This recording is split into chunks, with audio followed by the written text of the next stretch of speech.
Señor, gracias.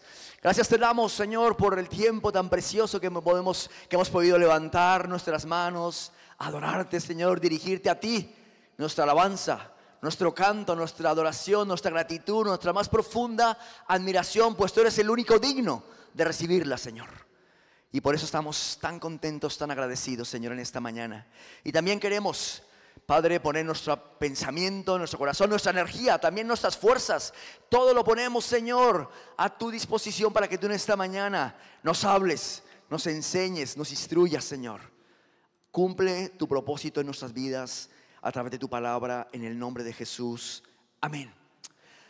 Amén. Muy bien, pues he titulado el mensaje de esta mañana, Luminares en el Mundo. Y he estado mirando algunas opiniones de comentaristas acerca de esto, ¿no? Y algunos piensan que la idea que maneja Pablo cuando habla acerca de los luminares en el mundo tiene que ver con que los creyentes tienen que ser lo más parecido a las estrellas en mitad de la noche, ¿verdad? Que los creyentes tienen que ser lo más parecido a esa estrella que cuando tú miras brilla en medio de la oscuridad. Luminares en el mundo. Por supuesto que vamos a tocar este tema en esta mañana, pero aunque he cogido el pasaje de Filipenses 2, no quiero entrar en ese texto sin primero mirar las palabras de Jesús. Palabras de Jesús que encontramos en Mateo 5, en el contexto del Sermón del Monte. Jesús dijo: vosotros sois la luz del mundo. Jesús se dirigió a sus discípulos. ¿Tú qué te consideras? ¿Un discípulo de Jesús? ¿Te consideras un fiel seguidor del Maestro? Pues Jesús tenía esto en mente: lo que tú ibas a hacer en esta generación, luz del mundo.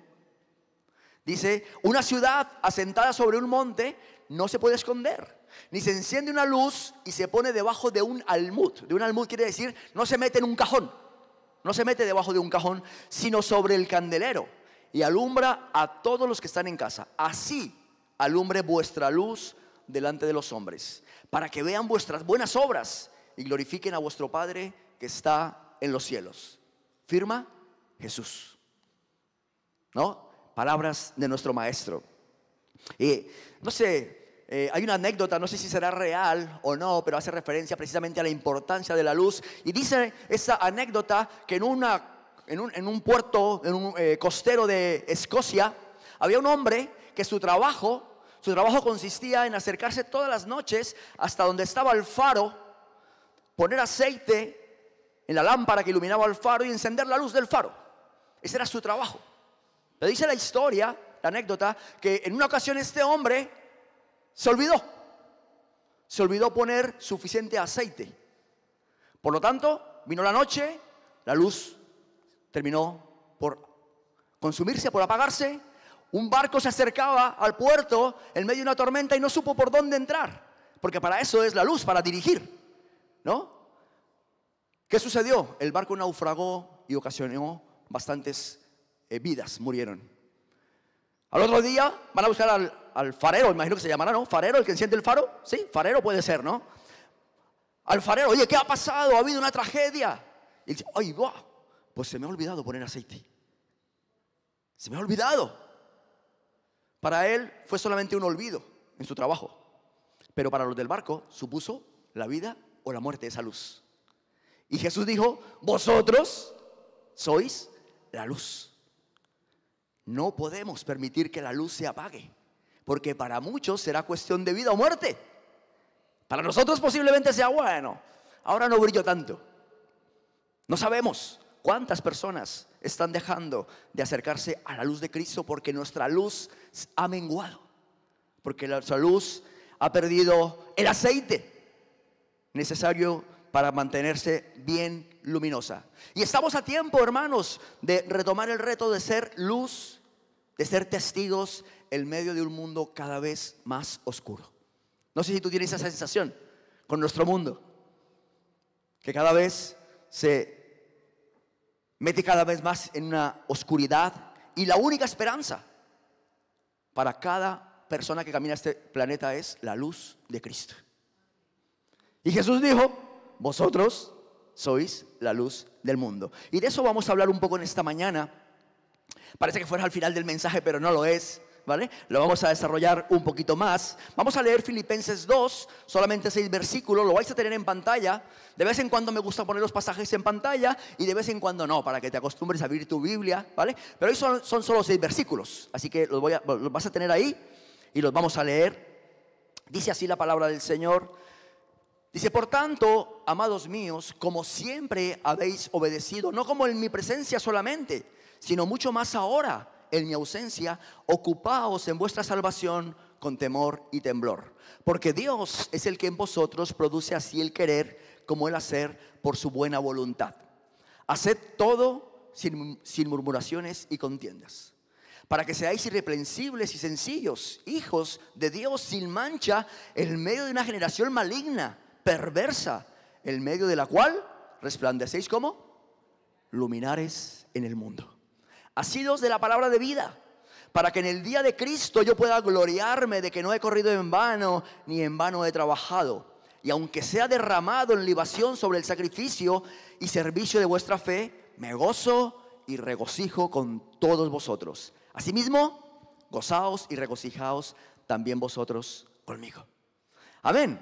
Hasta aquí el pasaje en el que vamos a intentar extraer algo de enseñanza para nuestra vida.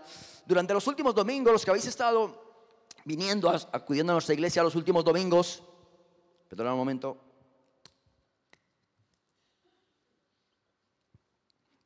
Y los que acudís a los tiempos de oración, sabéis que me gusta repasar en mi pensamiento lo que el Señor nos viene hablando. Porque creo que Dios no nos lleva como dando saltos, ahora es aquí, no, mejor ahora ponte para allá. A veces cuando gestionas algo, tú humanamente puedes caer en el error de pedir cosas sueltas a las personas. Y alguna ya, oye, me acabas de decir que coloque esto aquí y ahora me dices que vaya para allá. A mí esto me ha pasado muchísimas veces. Muchos años fui el responsable de la gestión de la labor social en nuestra iglesia y había situaciones en las que teníamos a muchísimos voluntarios. En una ocasión juntamos a los jóvenes para que viniesen a servir con nosotros y eran 50, 60 jóvenes a los que había que organizar. Claro, te encuentras dando indicaciones. Tú ponte en la puerta, tío. Tú ponte no sé dónde. Tú vas a hacer esto. Tú preparas los alimentos. Bueno, estás toda la gestión y de repente ya no te acuerdas que le pediste a este. Entonces tú vuelves y le dices, oye, ahora ponte aquí. Y se queda como diciendo, oye, pero viste que me pusieron en la puerta. ¿Cómo que viste que vaya para allá? ¿No? Y eso nos puede pasar humanamente, olvidamos las cosas, ¿de acuerdo? Pero no creo que el Señor sea como nosotros, o piensa que sí, que nos esté diciendo cosas sueltas. Bueno, pues ahora haz esto y a la siguiente semana te dice, no, mejor ocúpate de esto ahora, ¿no? Entonces por eso me gusta repasar, revisar, recordar lo que el Señor nos viene hablando. Y desde que regresamos del verano hemos estado compartiendo acerca de la importancia de examinarnos a nosotros mismos, ¿os acordáis? ¿No? Si no has escuchado este mensaje, lo puedes encontrar en nuestro canal de YouTube, ¿vale? Lo titulamos en aquel entonces Alineando nuestro corazón, ¿vale? Y tenía que ver con la importancia que tiene de destinar tiempo, el tiempo necesario a alinear nuestro corazón conforme al corazón de Dios, ¿de acuerdo? Que en el mundo en el que estamos, en el que tenemos que hacer un montón de cosas, rápidamente volvemos al trabajo, se nos meten un montón de tareas, quizás no nos tomamos el tiempo de examinar cómo está la fuente de vida, que es nuestro corazón, ¿vale? Estuvimos hablando de esto. La siguiente semana estuvimos diciendo que era importante evaluar la importancia de nuestras decisiones y cómo nuestras decisiones sacan a la luz si verdaderamente nuestro corazón está bien alineado con Dios. Y decíamos, nuestro corazón también revela nuestras decisiones, revela si somos siervos conforme al corazón de Dios. Estuvimos hablando de David y de Saúl, ¿os acordáis? ¿Cuántos os acordáis de eso? Sí, ¿no? Muy bien. Y la semana pasada estuvo nuestro hermano Raúl compartiendo la palabra y él nos lanzaba un reto de volver a la intimidad con Dios, de recuperar el hábito de la contemplación, de la quietud en la presencia del Señor, de no tener prisa en la presencia del Señor, de aprender a escucharle en vez de decirle muchas cosas. ¿Os acordáis? Y a mí todo esto me habla de que Dios nos ha estado llamando durante estos domingos, durante este mes, a volver una vez más a la base de nuestra comunión, de nuestra relación con Él, de estar bien alineados con Él. Y espero que te hayas tomado estos consejos en serio, hermano y hermana, ¿vale? ¿Por qué? Porque si bien es cierto lo que se nos propone es difícil. Aquietarnos, parar, alinear nuestro corazón conforme a las indicaciones del fabricante. Nuestro Dios sabe cómo funciona mejor nuestro corazón.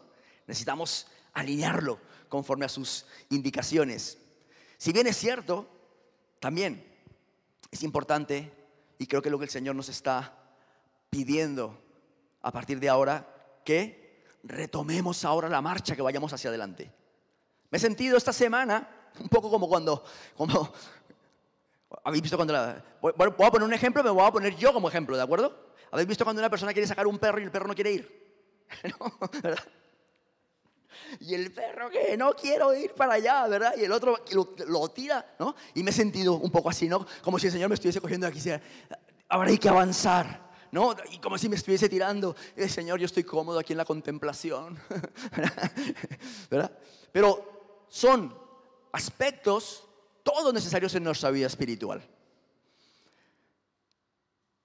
Tenemos que avanzar en lo que el Señor nos ha propuesto como meta, el camino que el Señor nos propuso para este 2025, que tiene que ver con nuestro lema: me seréis testigos.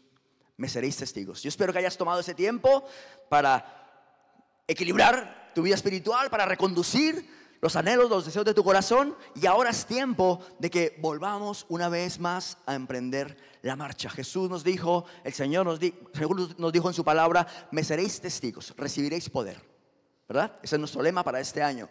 Y durante este año hemos estado hablando mucho de ello, de la importancia de ser testigos de nuestro Señor. ¿Qué diríais?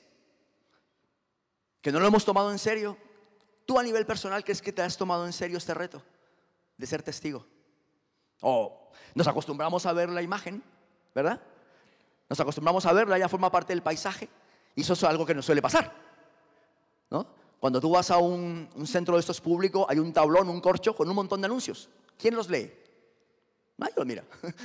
Eso forma parte del paisaje, ¿no? Y corremos el riesgo de que también las cosas que el Señor nos dice, esto es en lo que vamos a estar trabajando, se nos convierta en algo que, bueno, está ahí, pero ya veremos cuando nos llegue nuestro momento.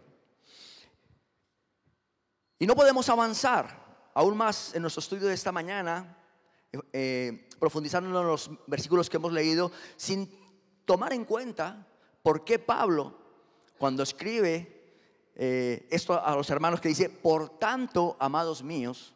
Cuando tú en la Biblia encuentres un por tanto, así pues, es porque el escritor, en este caso Pablo, acaba de dejarnos en la palabra una enseñanza doctrinal, ¿de acuerdo? Y cuando dice por tanto, por lo demás, hermanos, es porque va a introducir ahora la aplicación práctica de esa enseñanza, para que no se quede solo en conocimiento. Y por eso dice: por tanto, amados míos. ¿Qué es lo que viene diciendo Pablo? ¿Qué es lo que está diciendo previamente? No lo he querido leer todo, pero sí me parece importante que vayamos a esas palabras, porque un poquito más atrás, en este pasaje, Pablo escribió los siguientes versículos. Dice: haya pues en vosotros este sentir que hubo también en Cristo Jesús, el cual, siendo en forma de Dios, no estimó el ser igual a Dios como cosa que aferrarse, sino que se despojó a sí mismo, tomando forma de siervo, hecho semejante a los hombres, y estando en la condición de hombre, se humilló a sí mismo, haciéndose obediente hasta la muerte, y muerte de cruz. Conocemos esos pasajes, son muy conocidos para nosotros, y además son de vital importancia en nuestra fe, puesto que esta es una declaración que dice que Jesús es Dios, que Jesús se hizo hombre, que Jesús se hizo obediente, se humilló, se entregó, murió en la cruz por nosotros, como bien sabemos, resucitó, y además dice el pasaje, si lo siguiéramos leyendo, que Dios lo exaltó hasta lo más grande, ¿vale? Y le dio un nombre que es sobre todo nombre, para que en el nombre de Jesús toda rodilla se doble, de los que están en el cielo, en la tierra y debajo de la tierra, y toda lengua confiese que Jesucristo es el Señor. Eso es de vital importancia para nosotros, doctrina de nuestra fe. Entonces, cuando Pablo ha hecho esta declaración, ¿no?, inmediatamente dice: por tanto, amados míos. ¿Crees esto? ¿Jesús es Dios? ¿Crees que Jesús se hizo hombre? ¿Crees que se hizo obediente, se humilló, murió en la cruz por nuestros pecados? Lo creemos. ¡Wow! ¡Qué bien! ¡Qué bien! Ahora, por tanto, no es suficiente con creer. Por tanto, dice, amados míos, y de ello vamos a hablar, porque dice Pablo, haya en vosotros el mismo sentir, el mismo deseo que hubo en Cristo Jesús. ¿Vale? ¿Y cómo podemos poner esto en práctica? ¿Cómo podemos llevar esta profundidad doctrinal a nuestra vida práctica? ¿Cómo puede un hombre como nosotros, un mortal como nosotros, siquiera llegar a imaginar tomar el modelo de Jesús en esto? Si solamente pensar en intentar imitar al maestro ya es presuntuoso, ¿cómo vamos a imitar al maestro, a Jesús? Es algo que lo hemos escuchado, lo hemos aprendido, pero no nos hemos planteado realmente, ¿cómo puedo hacer yo esto? Está claro que esto no es un reto posible para nosotros, que lo podamos conseguir en nuestras propias fuerzas. Tiene tal profundidad espiritual, pero tal importancia, que solo es posible si se produce en nosotros, porque el mismo que ya lo hizo, lo repite en nosotros. ¿No? Veo caras que dicen, ¿esto qué quiere decir? Os voy a poner un ejemplo. Me gustó mucho un ejemplo que puso Raúl la semana pasada. Y dijo, pues, por ejemplo, el pan. Cuando tú consumes el pan, cuando comes el pan, ¿no? Una vez que lo has comido, deja de ser pan. Dice, ahora forma parte de tu cuerpo. ¿Ves? Ese pan ahora cumple un propósito en nosotros. Ya ese pan se convierte en ti.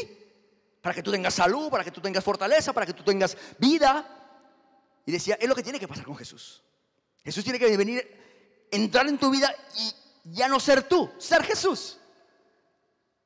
Que Él sea parte de tu vida. En palabras de Pablo, lo hemos cantado hoy en una de las canciones, ya no vivo yo, Cristo vive en mí. Se dice rápido y se canta bonito. Pero nos estamos verdaderamente tomando en serio, hermanos, que Cristo viva en nosotros, para que se podamos entonces llevar a cabo el reto que nos propone Pablo, que tengamos el mismo sentir que hubo en Cristo Jesús. Humanamente es imposible. Necesitamos llenarnos de Cristo, necesitamos llenarnos de sus palabras, necesitamos llenarnos de su presencia, necesitamos desearlo, anhelarlo, entregarnos constantemente a Él, examinarnos constantemente, darle lugar a su presencia en nuestras vidas. Y que suceda como el pan cuando entra en nosotros. Ya no viva yo, Cristo viva en mí. Así que eso es lo que Pablo nos está diciendo. Y a partir de ahora nos propone algunos retos prácticos. Aquí en la parte práctica. ¿Sí? ¿Me estáis siguiendo? ¿Bien? Por tanto, amados míos, como siempre habéis obedecido, no como en mi presencia solamente, sino mucho más ahora en mi ausencia, ocupaos en vuestra salvación con temor y temblor, porque Dios es el que en vosotros produce el querer como el hacer por su buena voluntad. Para Pablo, lo que quiere decir a los creyentes, como veis, empieza con una exhortación. Dice, por tanto, amados míos, ¿no? Una exhortación en amor a los hermanos. ¿Para qué? Para que vivan en una obediencia continua, no solamente cuando Él está. Dice, reconozco que sois obedientes cuando yo estoy, pero ahora que no estoy, se requiere que seáis aún más obedientes. Así que me encanta Pablo porque prepara a los hermanos para lo que les va a decir y les dice, tenéis que ser obedientes en esto, ¿no? Y aparte lo hace con amor. Es una exhortación preciosa. Y luego lo que Pablo hace con los siguientes versículos que acabamos de leer es une dos verdades importantísimas para nosotros: la obra de Dios en nosotros y la responsabilidad que tenemos nosotros, la responsabilidad del creyente. La obra de Dios en nosotros, dice Pablo, Dios es el que en vosotros produce el querer como el hacer, por su buena voluntad. Así que todo parte de Dios.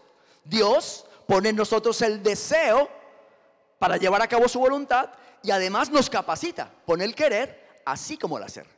Y esa es la obra de Dios para nosotros. Él quiere llevarnos al crecimiento, quiere llevarnos a una mayor comunión con Él.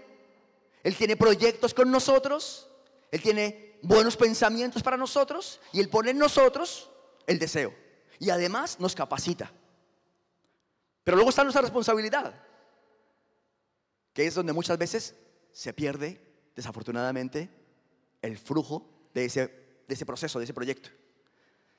Dice Pablo: ocupaos en vuestra salvación con temor y temblor. El cristiano, como bien sabemos, hermanos, no puede trabajar para obtener salvación. Lo sabemos, la salvación es a través de la fe en Jesucristo. Es un regalo de Dios, ¿vale? No podemos hacer nada para obtener esa salvación, pero Pablo dice: ocupaos en vuestra salvación.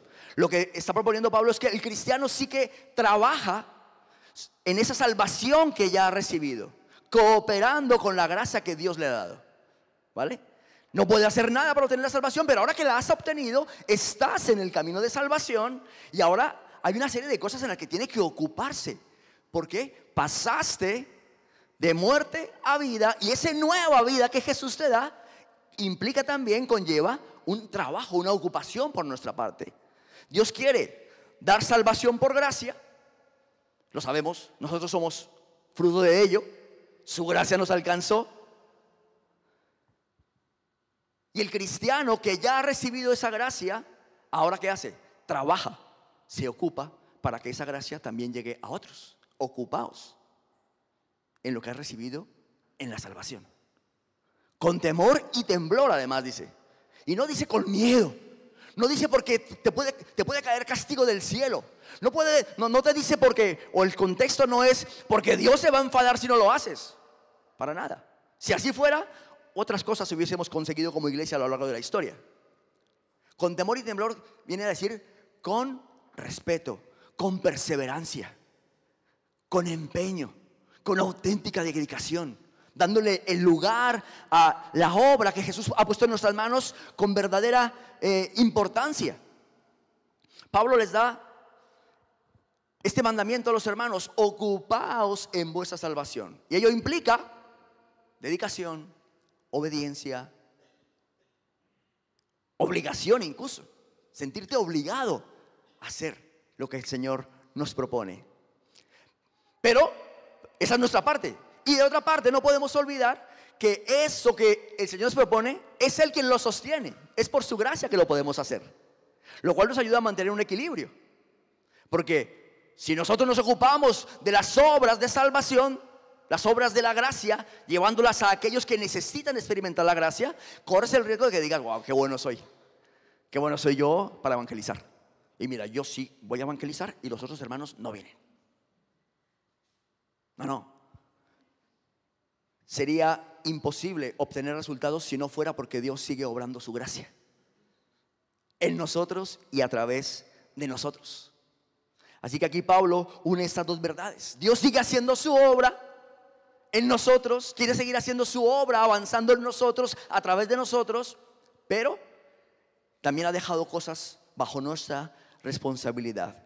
Pablo les está diciendo: hermanos, no podéis ser personas de fe pasivas. Tenéis que trabajar con dedicación vuestra vida espiritual. Necesitáis insistir en la oración, en la palabra, en el servicio, en la evangelización. ¿Para qué? ¿Para ser salvos? No. Eres salvo porque has depositado tu fe en Jesús. ¿Para qué? Porque eso es ocuparse con temor y temblor en la salvación.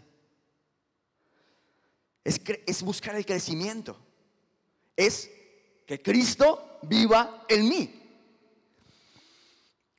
Hermanos, Dios quiere hacer su obra en nosotros, a través de nosotros, pero aún siendo Dios soberano, que lo es, soberano quiere decir que hace lo que quiere, cuando quiere, como quiere. Dios es soberano. Y aún así, siendo soberano, no va a hacer su obra en nosotros sin nuestro consentimiento. No nos va a obligar. Dios se encarga de hacernos saber cuál es su plan para nosotros. Dios se encarga de hacernos saber a través de la obra del Espíritu en nosotros, que nos convence, que nos guía.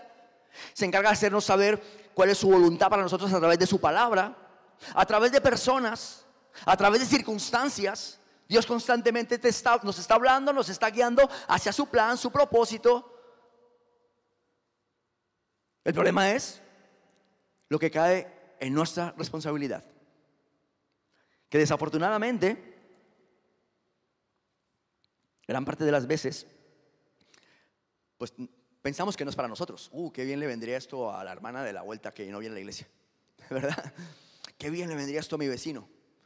Siempre intentamos pensar a quién le vendría bien ese mensaje, y no intentamos pensar qué es lo que Dios me está diciendo a mí, qué es lo que yo tengo que hacer con esto que el Señor me está hablando.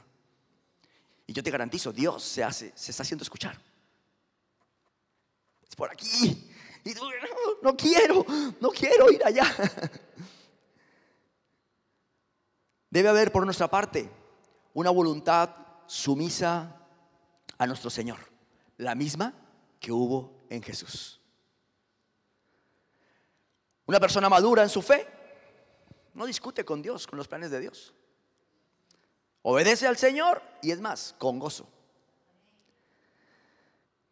Dice la palabra así, lo escribe Pablo, dice: de corazón haciendo la voluntad de Dios, no sirviendo al ojo como los que quieren agradar a los hombres, sino como siervos de Cristo.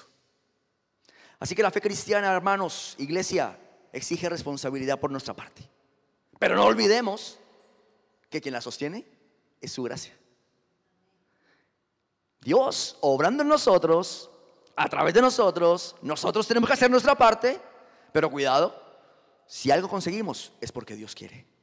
Si algo obtenemos es porque Él nos lo da.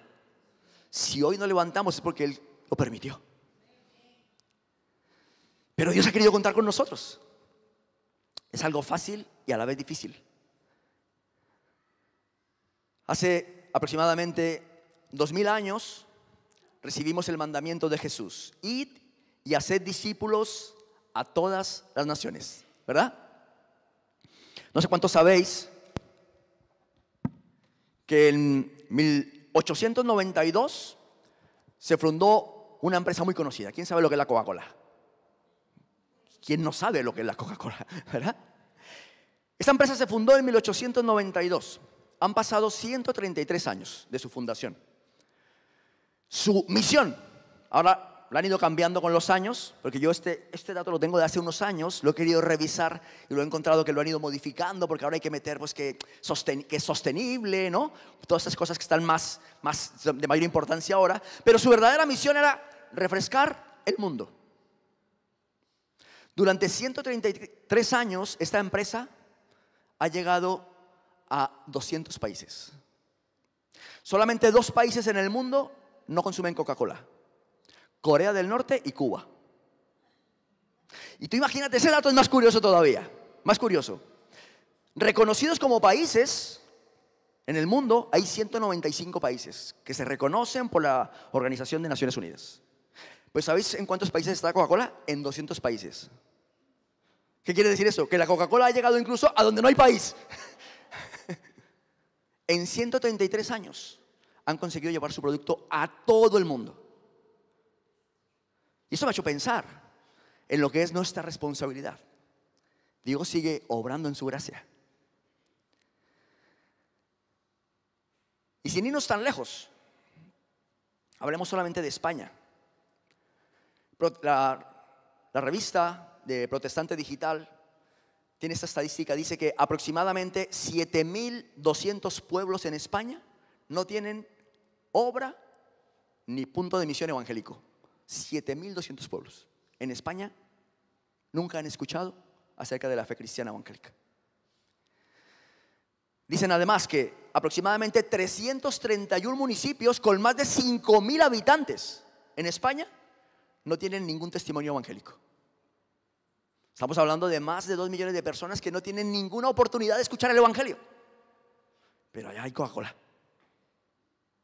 Allá hay Coca-Cola. Como iglesia llevamos 2000 años en el que recibimos ese mandamiento: id, haced discípulos. Esa es vuestra responsabilidad. Yo estaré con vosotros todos los días hasta el fin, dijo Jesús. Y recibiréis poder y me seréis testigos. en Jerusalén, en Judea, en Samaria, hasta lo último de la tierra. Hasta lo último. Pues si nos remitimos tan solo a España, pues ya os he comentado cuál es nuestra situación. Y no te digo que mañana te levantes y digas, esto no puede ser, me lío la manta a la cabeza y digo, me voy para un pueblo, voy a predicar el evangelio a cualquier pueblo, el que salga. No, no estamos diciendo eso, yo no creo en eso. Yo creo que lo que sí tenemos que plantearnos es cuál es mi parte. ¿Qué es lo que yo sí puedo hacer en el proyecto que Dios tiene de extender su gracia? Ocuparme con temor y temblor de la salvación. ¿Cuál es mi papel? ¿En dónde estoy? ¿Qué tengo? ¿Cuáles son mis posibilidades? ¿Cuáles son mis oportunidades? Y si el Señor te lleva a las naciones, gloria a Dios. Si el Señor te llama a servir en un pueblo de esos donde hay más de 5,000 habitantes y no hay nadie para compartir el evangelio, gloria a Dios. Pero sí creo que nuestro corazón está bastante endurecido hacia ese llamado que el Señor, a esa misión que el Señor nos dejó. Hoy mismo, por poner un ejemplo, a ver cómo os habéis sentido. Hemos hecho un anuncio aquí hoy, ¿no? Vamos a participar como iglesia en el Festival de la Esperanza. Próximo sábado hay que venir a una formación. Sinceramente, ¿cómo reaccionó tu corazón? Bueno, yo no puedo. Sábado, posible. Imposible. Esa es nuestra reacción muchas veces a las cosas que el Señor nos está proponiendo, ¿no? Es una oportunidad evangelística. Ya se hizo hace muchos años. No sabemos cuántas personas vayan a conocer a Cristo, pero para nosotros puede ser una oportunidad en la que encima otros ponen el dinero, ponen la logística, ponen los recursos, ¿verdad? Pero ¿cómo reacciona nuestro corazón? Inmediatamente, imposible. A ver quién saca al niño a las 9 de la mañana del sábado. No, rápidamente. ¿Por qué? Porque no estamos verdaderamente apasionados con la misión, ¿verdad? Cuando algo nos apasiona, ¿qué sucede? Hacemos ajustes. Yo me doy cuenta cuando llega el tiempo de vacaciones y le decimos a mis hijas, vamos a ir a tal sitio, salimos tal día. ¡Qué pasión! ¿Cuántos días faltan, papá? ¿Verdad? Pero ¿a qué hora nos vamos pero a qué hora salimos? Ya lo sé. ¿A qué hora tenemos la reserva? Y hay algo que de repente bajó a su corazón y se encendió, ¿verdad? Y le está moviendo a la acción, está moviendo sus pensamientos, está moviendo sus emociones, le está ilusionando. Ahora hablemos de la obra de la gracia, de ocuparnos con temor y temblor de la salvación. Nuestro corazón, por eso decíamos, alinea tu corazón con el del Señor, porque nuestro corazón dice, yo no quiero eso. Y ni siquiera se plantea decir, oye, pues podríamos hacer algún ajuste. Llama a la abuela a ver si se queda con el niño, habla con la yo qué sé. Cada quien tiene sus circunstancias, ¿verdad? Pero lo cierto, y no digo solamente de vosotros, que a mí también me pasa. Cuando a mí me llamaron como pastor de la iglesia para ver si quería participar en este evento, no se imagináis la lucha que tuve por dentro. Ay, ahora toca ir a reuniones. Rafa, ¿vas tú, hermano? Una lucha constante. Y tiene que ver precisamente con que hemos sido llamados con una misión que requiere negarnos a nosotros mismos. Así pues, Dios sigue haciendo su obra en nosotros, la quiere hacer a través de nosotros, pero hay una parte que es nuestra responsabilidad. En los dos aspectos. Su obra en nosotros, que siga avanzando, y tenemos que tener un corazón sumiso, una disposición para que el Señor siga haciendo su obra en nosotros, y la obra que Él quiere hacer a través de nosotros. Muy bien. No veo caras muy contentas en esta mañana, hermanos, lo siento. Muy bien. Avanzamos al versículo 14, dice, haced todo sin murmuraciones y contiendas. Dice, para que seáis irreprensibles, sencillos, hijos de Dios sin mancha, en medio de una generación maligna, perversa, en medio de la cual resplandecéis como luminares en el mundo. Asidos de la palabra de vida, para que en el día de Cristo, sabemos que Pablo pensaba que Cristo iba a volver y él lo iba a ver, ¿no? El día de Cristo yo pueda gloriarme de que no he corrido en vano, ni en vano he trabajado. Así que aquí el enfoque de esto es ser luminares en el mundo, luz en medio de la oscuridad. Pero me encanta Pablo, como dice: hermanos, haced todo sin murmuraciones y contiendas. Pablo sabe la importancia que tiene la unidad en la iglesia.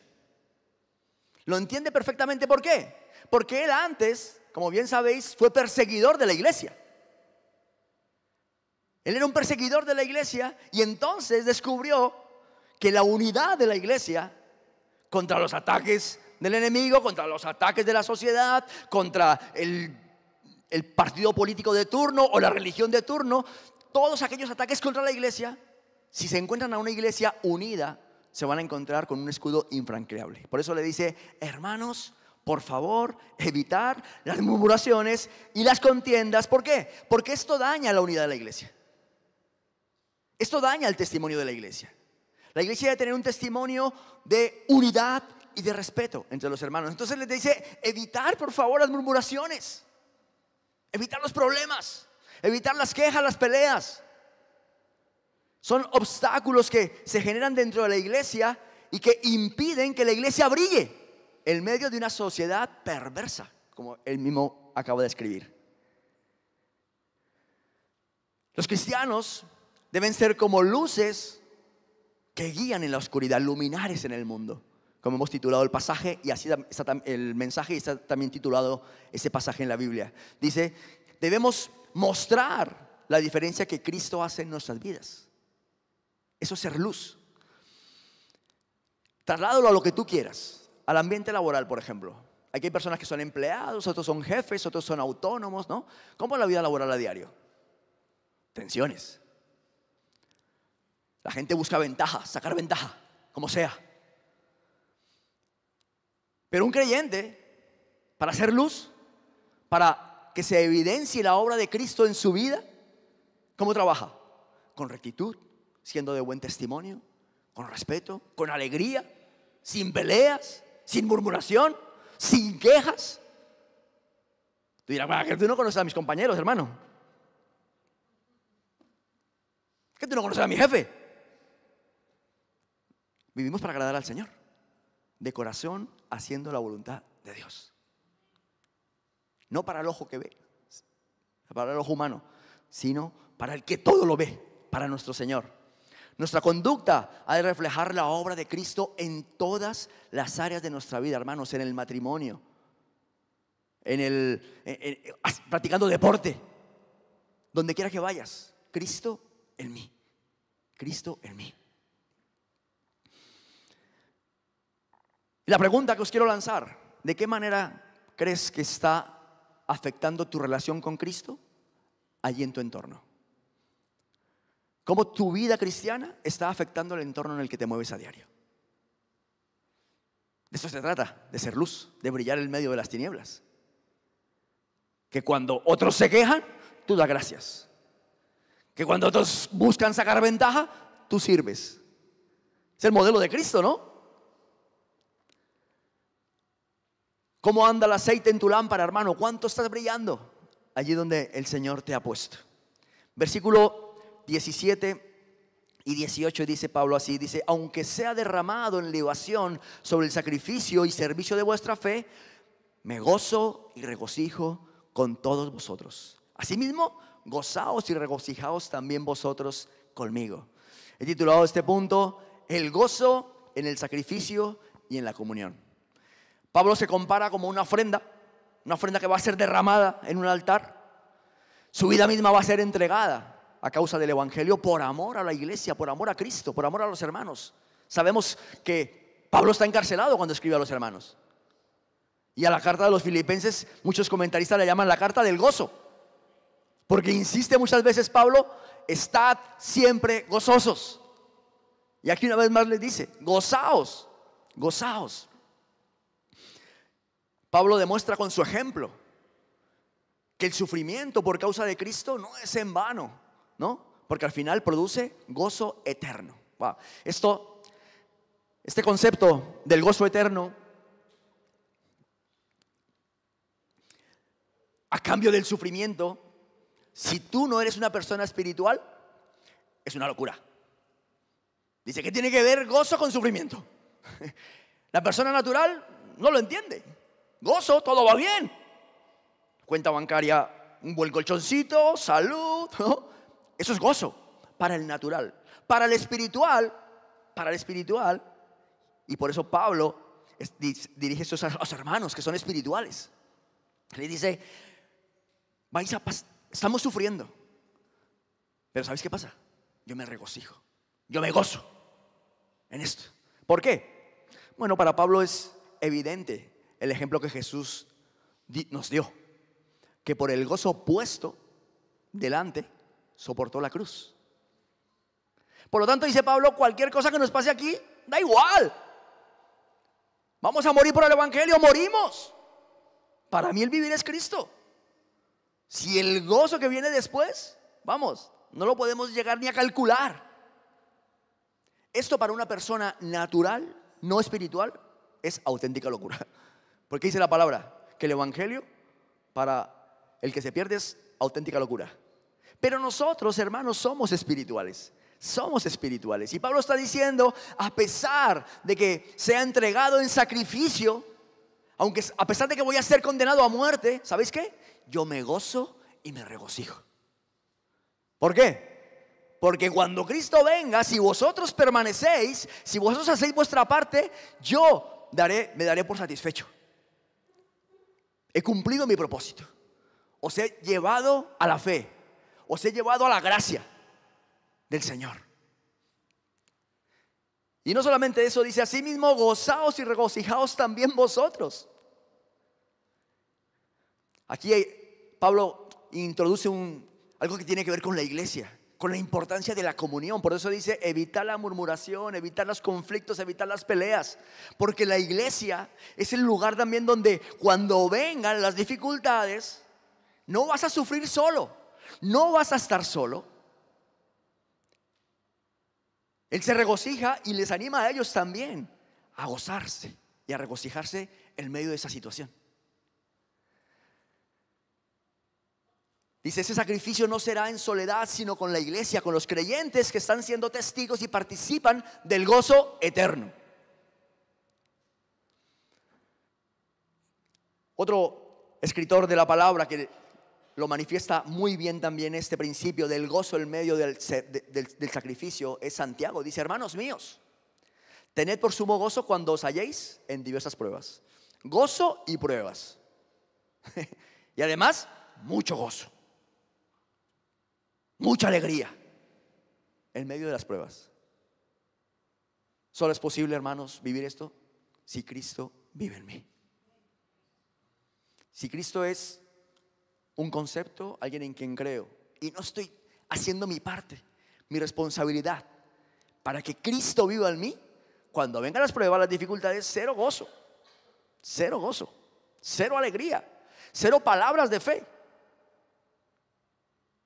Hace poco compartía con un hermano que me estuvo contando que, creo que lo comenté en el culto de oración de la semana pasada, me estuvo contando que fue a pasar unos meses a un país africano, donde, como sabemos, muchos de ellos se pasan muchas necesidades, ¿no? Y yo le dije, wow, tío, ¿y qué fue lo que más te gustó? Y me dijo, la iglesia. Ah, sí. Dijo, sí, estuve en la iglesia, estuvimos asistiendo a la iglesia. Y me dijo, ¿y sabes qué me sorprendió? Me dijo, la alegría con la que las personas llevan los problemas. Le dije, sí, ¿por qué? Dijo, bueno, conocí a un hombre que estuvimos hablando y yo le notaba a él pues, con una pasión ahí por el Señor, ¿no? Y después de hablar unos minutos me dijo, no, mi hijo murió hace 2 semanas. Claro, tú dices, esas cosas a ti aquí te hunden. Decía, y ese hombre estaba verdaderamente fortalecido en el Señor. Fortalecido en el Señor. Para él fue como, no puedes estar así con una situación tan dura en tu vida. Y decía, al tiempo que estuve allí, si algo aprendí, fue verdaderamente a tener gozo en el Señor. Porque a esa gente le falta de todo lo que a nosotros nos sobra. Les falta de todo lo que a nosotros nos sobra. Pero viven con una pasión por el Señor, con un amor por la iglesia. Y es lo que dice Pablo: hermanos míos, tened por sumo gozo cuando os halléis en diversas pruebas, sabiendo que la prueba de vuestra fe produce paciencia. Mas tenga la paciencia su obra completa, para que seáis perfectos y cabales, sin que os falte cosa alguna. La vida cristiana, hermano, el sufrimiento, el dar a otro lo que nos correspondería a nosotros, la entrega, el sacrificio, el servicio, forma parte de nuestra vida como creyentes. Si viene una persona nueva y escucha un mensaje como este y dice: no, ya no vuelvo. Allá no hablan sino de sacrificio, servicio, ¿verdad? Pero es la vida cristiana, hermano. Esa es la vida cristiana. Las pruebas, pero la promesa que tenemos de que si hacemos nuestra parte, de que si hacemos lo que el Señor nos delegó en nuestra mano, obtendremos fruto, obtendremos gozo eterno. Y ese gozo que el Señor tiene para nosotros nos ayuda a superar aquí cualquier adversidad, cualquier situación. Porque sabemos que aquí al final todas las cosas aquí van a pasar. Pero nuestro final, por la fe puesta en Jesucristo, es una eternidad gloriosa en su presencia. Esa es nuestra esperanza, esa es nuestra fe. Si no, de lo contrario, el evangelio es auténtica locura. Es auténtica locura. Dios usa las pruebas, hermanos, para que, acompañadas esas pruebas de nuestra perseverancia, nuestra parte, la obra de Dios y lo que está en nuestra responsabilidad, nuestra perseverancia, le den gloria a Dios, fortalezcan la iglesia y a ti te lleven a una mayor madurez. Más de Cristo en ti. Luminares en este mundo. La luz que este mundo necesita, brillando a través de nosotros. El servicio al Señor muchas veces es sacrificio, hermanos, de tiempo, de esfuerzo, ¿verdad? Esta mañana había quedado con un hermano aquí porque lanzamos una invitación a unas personas que nos visitaron la semana pasada y les dijimos: nos vemos a las 10 de la mañana para que iniciemos el discipulado de consolidación de nuevos creyentes. Cité a un hermano temprano y esas personas finalmente no vinieron, ¿no? Así que ese hermano lo hice madrugar, tuvo que llegar pronto a casa, aquí a la iglesia, ¿no? Pensaba en eso que os quería compartir cuando estuvimos hablando un rato juntos. Y que servir al Señor requiere sacrificio. Y muchas veces cuando haces esos sacrificios, luego te llegas a sentir como diciendo: bueno, yo soy el primero que llego, el último que me voy, el que tengo que recoger, el que tengo que limpiar, ¿no? Y te puede llegar a minar, desgastar, si perdemos el enfoque de por qué lo hacemos. Si sabemos que lo que estamos haciendo es para nuestro Dios, para nuestro Señor, da igual si la gente no responde adecuadamente. Da igual si las personas no lo valoran.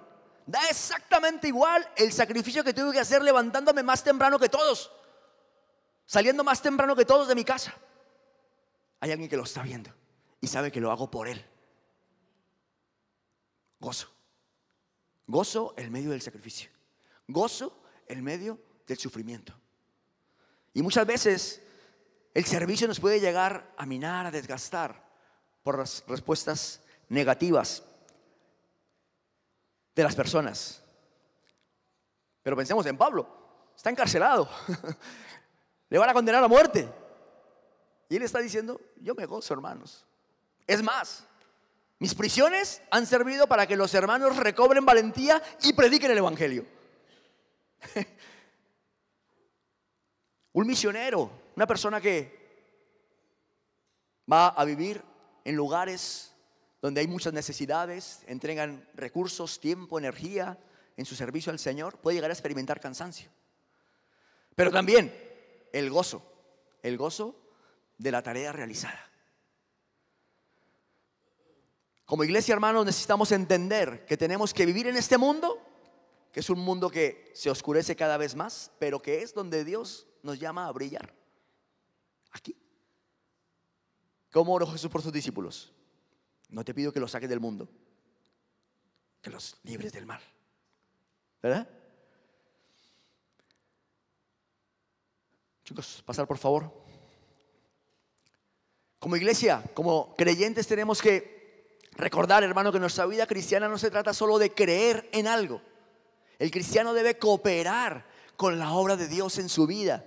No debe detener su crecimiento, debe cooperar con la obra de gracia que Dios sigue haciendo en este mundo para que otros lleguen a Cristo, conozcan el plan de salvación. Tenemos que ser cooperadores, tenemos que ponernos las botas. Tenemos que poner las botas en ello.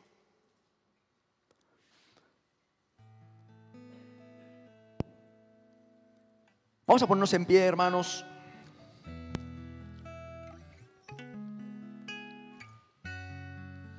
El Señor nos recuerda en esta mañana que nuestra vida cristiana, nuestra fe, hermanos, tiene que ser una fe en acción.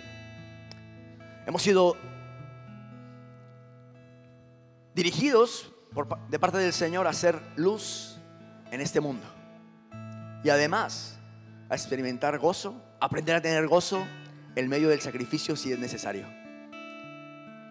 Luminares en el mundo, luminares en un mundo de oscuridad, gozosos mientras haya sufrimiento, colaborando con la obra de Dios, brillando allí donde el Señor te puso, brillando, aplicando todo lo que Jesús dijo que sería nuestro modelo de vida, todos los consejos que encontramos en la palabra. Busquémosle la aplicación en nuestro matrimonio, con nuestros vecinos. Yo muchas veces saludo a mis vecinos que compartimos bloque, y después de saludarles y tener una conversación rápida, subo a mi casa y digo: ay, Señor, ¿cómo hago yo para en algún momento encontrar la conversación en la que yo pueda predicarle a Cristo a esta persona? Esa inquietud para que de alguna manera el Señor se haga presente en sus vidas. Así de que os dejo esto como reto. El Señor nos deja esto como reto en esta mañana, hermanos. Vamos a brillar por el Señor. Y la forma que el Señor nos propone en esta mañana es: no detengas la obra que el Señor quiere hacer en ti y a través de ti. ¿Estás sufriendo? Busca el gozo del Señor en tu vida, hermano. Adoremos al Señor.